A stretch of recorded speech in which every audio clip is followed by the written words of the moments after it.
out out here walking the streets of Bragança Paulista, city that I've liked so far, or a town.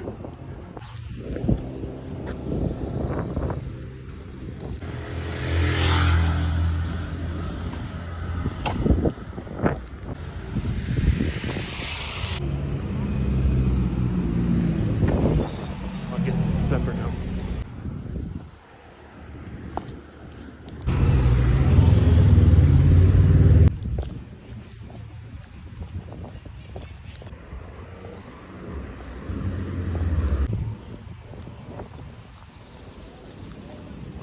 Here we are again.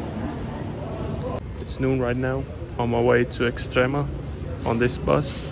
I have no idea what the town is called that. I don't know anything about it. But we'll see what it's like. When I get there, I'm immediately gonna buy a ticket to Sao Paulo, give myself a few hours to explore the town, and then head back towards the center.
Guess what?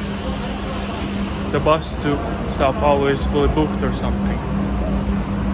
I'll go by taxi or something. What a mistake. Now I know what this town is called, Extrema, because it's extremely hard to get the fuck out of here. Tried to get a bus, Sao Paulo.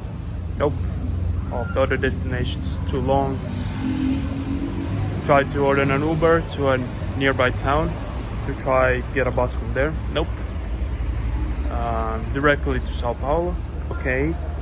But then the driver started asking some weird ass questions that I did not even understand. Like value of Sao Paulo. What the fuck? What does that even mean? And he cancelled. Eu vou te informando onde eu tô.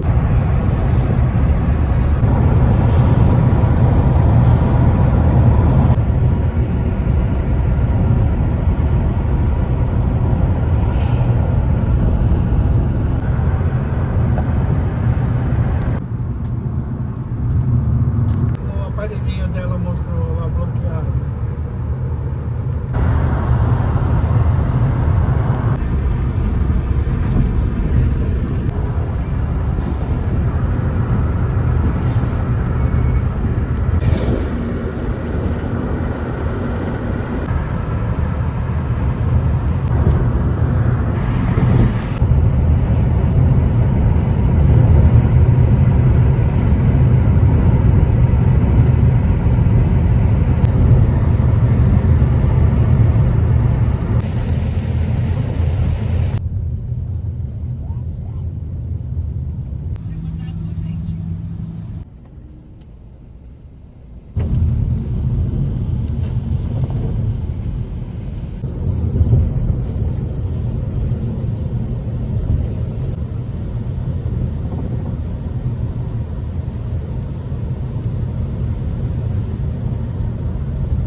So Liberdade is known as the Japanese neighborhood in Sao Paulo.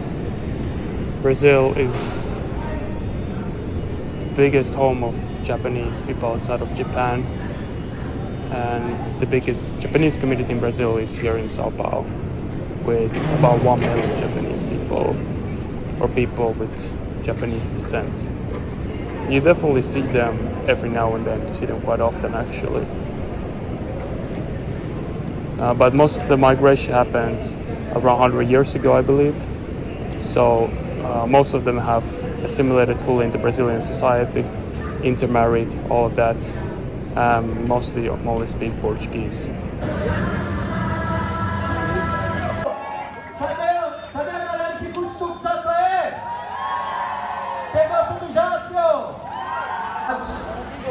Tá aqui o Akira.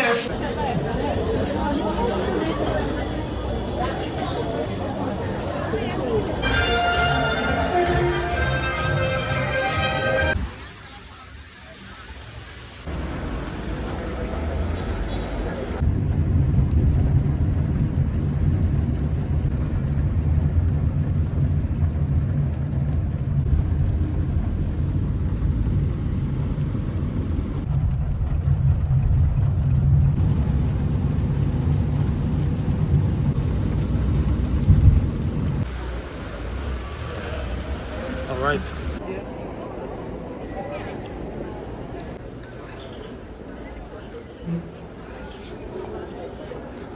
Okay, here's what happened. So by price, he meant how much he was gonna get from taking me from Extrema to Sao Paulo. I actually didn't know that, and that they didn't know that in advance, or like when the ride is being offered. So actually, the guy I talked to for 2 hours in Sao Paulo bus terminal, he actually helped me out. So shout out to Joao, you're the man. He somehow got in contact with that Uber driver who declined the ride. He was the only Uber driver in the area, and convinced him to take me by paying more, and by explaining that I need to fly that day, right?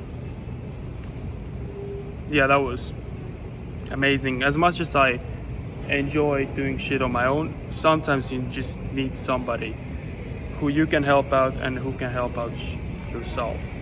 But okay, look, Brazil was great. I loved it. I kind of wanted, like with the random quarters, I kind of wanted it to take me somewhere more unique, and that's what I got. But at the same time, kind of relieved, because at the end of the day, it was so far from home. There still was the language barrier, and I mean, really, like for somebody who comes from Europe, it is a pretty unsafe place. So even though I really enjoyed my time in Brazil, when the day came, when I had to leave, I felt like it was overdue. I mean, it didn't even have necessarily much to do with Brazil anyway. I was just starting to miss home possibly. But yeah, I would visit again. It's kind of a difficult goal to achieve, but I want to visit every country and every part of its country as well. So this is what the map looks like now. There are so many like regional differences in Brazil. Like I only got a little taste of Brazil, if we're being realistic here, on my first time. Yeah, the first impression was good. Look, as far as safety, I've seen a lot of what is shown of Brazil in media, like gory stuff even. And I can't lie, like before I came, I had a pretty scared outlook on Brazil. I was a little scared to come there, but I was proved otherwise. I felt relatively safe there the entire time. I was not threatened once. Like I was threatened in New York, even though I was there for like 10 hours, like the first time I was there. And I was in Brazil for like 2 weeks, and there were no like serious altercations or anything. At the end of the day, you just gotta use your common sense. And this is not even necessarily a Brazil thing. Like anywhere you travel, just use your common sense, to avoid getting in situations where you don't want to end up in. So don't flash your iPhone every 5 seconds. So as you guys saw, when I filmed something, I didn't make it very obvious, and as soon as I was done filming, I put my phone back in my pocket. Also, a lot of people advise people coming to Brazil to only carry like the minimal stuff they need for the day and keep the rest of the stuff in the hotel. But as you guys saw, I backpacked the entire time, switched hotels every day. I had all my shit with me. So like, obviously, losing my passport or my keys will be very annoying. Or at the time my phone, which isn't even that valuable anymore, I didn't have anything of value that much. And even as far as clothes, most of the time I wore shorts and tank tops. Like I didn't have any expensive clothes either. Like if you really need to have something expensive with you, at least don't show it actively. Or wear expensive clothes, or make yourself stand out too much. Like as I said before, like you can look like pretty much anything and pass as a Brazilian as long as you speak Portuguese. Or if you don't speak at all, people know that you don't. Look confident, walk confidently, walk like you know where you're going, even if you don't. Because that's what mongers are looking for. They're looking for easy targets. Just to have a lot of potential targets so they can be selective, right? So, avoid walking around at night time, avoid walking around at deserted roads, and avoid looking vulnerable, walk confidently. And obviously if you leave an impression that you're a tourist, you're not from around there, you're definitely going to be more likely to getting robbed or attacked or whatever. So try to avoid speaking other languages when you're around other people. Like when I commentated on things on my videos, it was usually out of the reach of other people. Like other people can hear me speak English. And this is complete opposite of Finland. People in Brazil sometimes they just come up to you and say something to you. Like they're very open in that way. Very friendly people, but annoyingly open for somebody who comes from Finland. In those scenarios, like I usually will know what they're saying. I would just reply, see, now say, like just hoping that I guess the correct answer. Do not assume that Brazilian people they speak English or Spanish. In fact, that can be quite offensive. Like whenever I'm at a foreign country, even if the country speaks English well, I usually always start with their own language, even if I don't know much of it. Just out of respect. Like if they see that I can't even pronounce simple words and they speak English, then they'll just switch to English, and that's that. And you know what's funny? No matter how much I was struggling to even say simple words, Brazilian people didn't seem to realize that I don't speak Portuguese until I said, eu não falo português. I don't speak Portuguese. It's about leaving a good impression. Like, I think Brazilian people, they appreciate if you at least try. I did try to improve, maybe 1% better every single day.